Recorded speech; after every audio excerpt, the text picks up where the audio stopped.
बिस्मिल्लाहिर्रहमानिर्रहीम। अस्सलाम वालेकुम। Welcome to shining stars academy class 10 chemistry unit 9 chemical की रिव्यू हम स्टार्ट कर चुके थे। प्रीवियस वीडियो में हमने डिस्कस किया था how can we determine units of KC. KC expression लिखकर हम उसके यूनिट्स कैसे डिटरमिन कर सकते हैं किसी भी रिवर्सिबल रिएक्शन के। तो आज हम सेल्फ असेसमेंट एक्सरसाइज 9.3 करेंगे, जिसमें आपको दिए हुए हैं सेल्फ असेसमेंट के क्वेश्चन जिनकी आपने केसी एक्सप्रेशन के यूनिट्स डिटरमिन करने हैं। जी, तो सेल्फ असेसमेंट एक्सरसाइज में जो आपका क्वेश्चन 1 है वो है, उसमें आप लोगों को रिवर्सिबल रिएक्शन गिवन है जिसमें नाइट्रोजन और ऑक्सीजन आपस में रिएक्शन कर रहे हैं और हमारे पास 2 मोल्स ऑफ NO बन रहे हैं। अब जब भी हम केसी एक्सप्रेशन लिखते हैं तो हम पीछे बहुत बार पढ़ चुके हैं कि ऊपर हम कंसंट्रेशन ऑफ प्रोडक्ट्स लेते हैं, डिनोमिनेटर में हम कंसंट्रेशन ऑफ रिएक्टेंट्स लेते हैं और यूनिट्स डिटरमिन करने से पहले हमने केसी एक्सप्रेशन लिखनी होती है। अब हमें जो ये रिएक्शन दिया हुआ है पहले हम इसके केसी एक्सप्रेशन लिखते हैं। जी, तो केसी एक्सप्रेशन हमने लिखी है। हम ऊपर हमने कंसंट्रेशन ऑफ प्रोडक्ट जो कि हमारे पास NO था, इसके साथ जो कोफिशिएंट है बैलेंस केमिकल इक्वेशन है वो हमने यहाँ पे पावर में मेंशन कर दिया। डिनोमिनेटर में हमने कंसंट्रेशन ऑफ रिएक्टेंट्स लिखी। रिएक्टेंट्स हमारे पास 2 थे, N2 एंड O2। इनके कोफिशिएंट बैलेंस केमिकल इक्वेशन में 1 1 है, तो इनकी पावर्स हमने मेंशन नहीं की। जिनकी पावर्स हम मेंशन नहीं करते वो ऑब्वियस है कि इनकी पावर्स हमारे पास 1 होती हैं। नेक्स्ट में हम इनके यूनिट्स लिखते हैं। कंसंट्रेशन के यूनिट्स हमें पता है कंसंट्रेशन के यूनिट्स क्या होती हैं। कंसंट्रेशन के यूनिट्स होते हैं मोल पर डीएम क्यूब। तो ऊपर पहले हम कंसंट्रेशन ऑफ NO के यूनिट्स मेंशन करते हैं। कंसंट्रेशन ऑफ NO के यूनिट्स हो गए मोल पर डीएम क्यूब, और राउंड ब्रैकेट के बाहर यहाँ पे जो आपको पावर नजर आ रही है वो हम राउंड ब्रैकेट के बाहर एज इट इज मेंशन कर देंगे। डिनोमिनेटर में हम कंसंट्रेशंस लिखेंगे N2 एंड O2 की, दोनों के यूनिट्स हमारे पास क्या है। कंसंट्रेशन ऑफ N2 के भी यूनिट मोल पर डीएम क्यूब है और कंसंट्रेशन ऑफ O2 के भी unit moles per DM cube है। तो दोनों की पावर्स को हम सम कर दें तो हमारे पास ओवरऑल जो पावर बन जाएगी वो 2 बन जाएगी। इसका मतलब है कि डिनोमिनेटर और न्यूमरेटर दोनों हमारे पास सेम है, दोनों कैंसल आउट हो जाएंगे और ओवरऑल हमारे पास केसी के कोई यूनिट नहीं आएंगे, no units. In this case KC has no units. ये हम प्रीवियस वीडियो जब हमने डिस्कस की थी उसमें हमने ये पढ़ा था, जो मैंने आप लोगों को बोला था कि आपने ऑब्जेक्टिव के लिए भी याद रखना है कि जब भी हमारे पास number of moles of reactants number of moles of products के इक्वल होते हैं तो उस केस में हमारे पास केसी के किसी किस्म के कोई यूनिट्स नहीं आते। नेक्स्ट हम नेक्स्ट क्वेश्चन सॉल्व करते हैं। नेक्स्ट क्वेश्चन हमारे पास है H2 CO2 दोनों का आपस में रिएक्शन हो रहा है हाइड्रोजन और कार्बन डाइऑक्साइड का, और हमारे पास 1 mole of water and 1 mole of carbon dioxide बन रही है। यूनिट्स डिटरमिन करने के लिए पहले हमने केसी एक्सप्रेशन लिखी।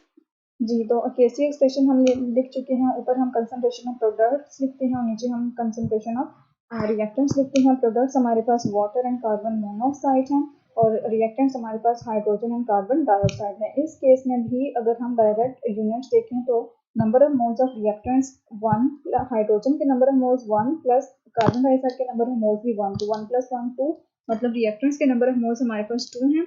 और प्रोडक्ट्स के अगर हम देखें तो वाटर का भी 1 मोल प्रोड्यूस हो रहा है, कार्बन मोनोऑक्साइड का भी 1 मोल प्रोड्यूस हो रहा है, तो total number of moles of products भी हमारे पास क्या हुए, 2 हुए। इट्स मीन्स कि हमारे पास ओवरऑल जो यूनिट्स आएंगे केसी के वो इस केस में भी हमारे पास कोई यूनिट नहीं आएगा केसी का, because number of moles of reactants is equal to the number of moles of products. जी, तो यहाँ पे वाटर की कंसंट्रेशन के यूनिट्स मोल पर डीएम क्यूब, कार्बन मोनोऑक्साइड की कंसंट्रेशन के यूनिट्स मोल पर डीएम क्यूब, डिनोमिनेटर में हाइड्रोजन की कंसंट्रेशन के यूनिट मोल पर DM cube and carbon dioxide की कंसंट्रेशन के यूनिट्स मोल पर डीएम क्यूब। हम इस मोल पर डीएम क्यूब को डिनोमिनेटर में मोल पर डीएम क्यूब से कैंसिल आउट कर देंगे। यहाँ पे इस मोल पर डीएम क्यूब को डिनोमिनेटर में मोल पर डीएम क्यूब से कैंसिल आउट कर देंगे, तो ओवरऑल हमारे पास केसी के कोई यूनिट्स नहीं आएंगे। KC has no unit.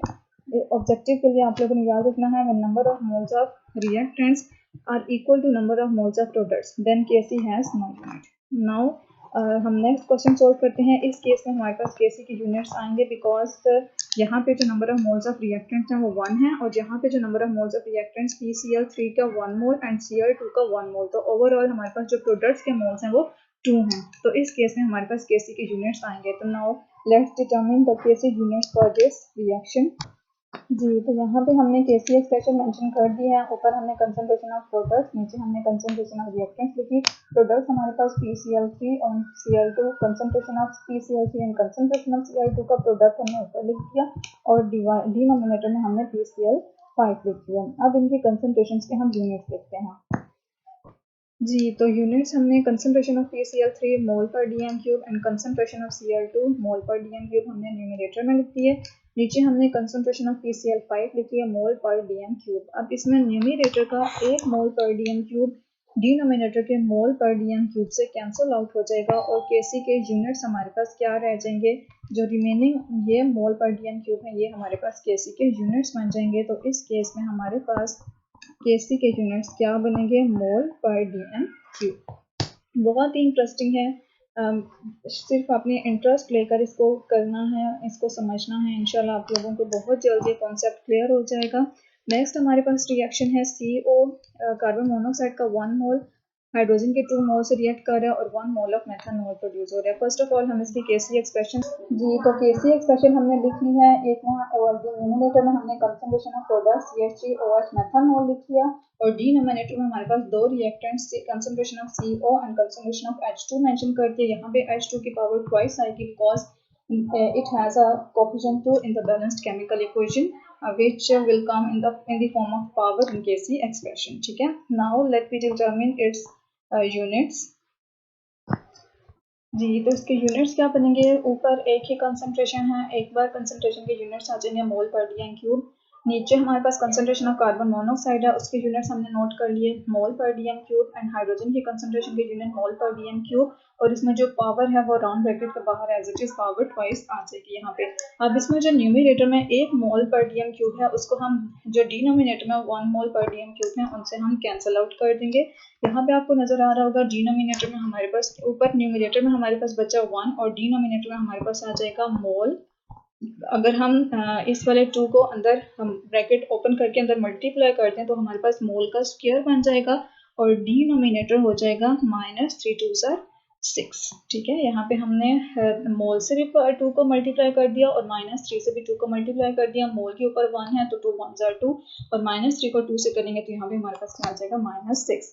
अब हम न्यूमरेटर से डिनोमिनेटर से न्यूमरेटर में यूनिट्स को लेके जा रहे हैं। तो जब भी हम किसी भी चीज़ को डिनोमिनेटर से न्यूमरेटर में लेकर जाते हैं तो उसकी पावर का साइन इन्वर्स हो जाता है। मीन्स कि यहाँ पे अगर मोल के साथ +2 है तो न्यूमरेटर में जाके मोल -2 हो जाएगा और dm क्यूब -6 है तो न्यूमरेटर में जाके ये dm +6 हो जाएगा। तो लेट्स राइट इट्स यूनिट। यहाँ पे हो जाएगा हमारे पास मोल -2 और dm के ऊपर आ जाएगा 6।